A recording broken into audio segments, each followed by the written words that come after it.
VKR constructions మరియు Ambedkar youth ఆధ్వర్యంలో బుధవారం నాడు నడికూడ గ్రామంలో ముగిసిన జిల్లా స్థాయి క్రికెట్ పోటీలలో ప్రథమ బహుమతి గెలుచుకున్న గుర్రంపోడు మండల కేంద్రానికి చెందిన మౌలానా టీం సభ్యులకు గురువారం నాడు గుర్రంపోడు మండల కేంద్రంలోని జాతీయ రహదారి బంగ్లాలో శ్రీరామ్ సేన యువత ఆధ్వర్యంలో ఘనంగా సాల్వాలతో సన్మానం చేశారు. ఈ సందర్భంగా జై శ్రీరాములు యూత్ సభ్యులు వనమాల మహేందర్ మాట్లాడుతూ క్రీడా రంగాల్లో మన గ్రామం ఎంతో రాణించాలని, ఇలాంటి విజయాలు మరిన్ని సాధించాలని యువతకు మా యూత్ తోడ్పాటు ఎల్లవెల్లా ఉంటుందని ఆయన అన్నారు. ఈ సందర్భంగా టీం సభ్యులు మౌలానా, సత్యనారాయణ, రాజు మాట్లాడుతూ ఈ విజయం సాధించడం మాకెంతో సంతోషంగా ఉందని, ప్రోత్సహించేవారు ఉంటే ఇంకా మరిన్ని విజయాలు సాధిస్తామని అన్నారు. ఈ కార్యక్రమంలో యూత్ సభ్యులు పోలపల్లి రాంబాబు, బొమ్ము మహేందర్, వద్దిరెడ్డి శివారెడ్డి, పోలేపల్లి యాదయ్య, రావుల పవన్, గంగసాని అనిల్, కుందారపు యాదగిరి, పగిళ్ల లింగస్వామి, లక్ష్మణ్, విక్రమ్, పగిళ్ల సతీష్ తదితరులు పాల్గొన్నారు.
రాజు మళ్ళీ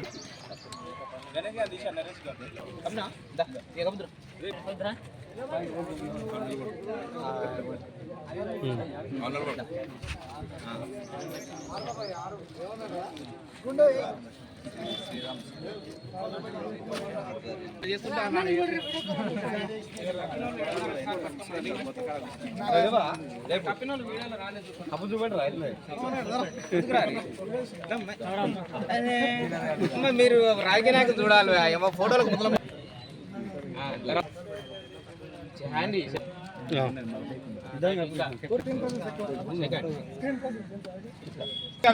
ఉంటుంది సెకండ్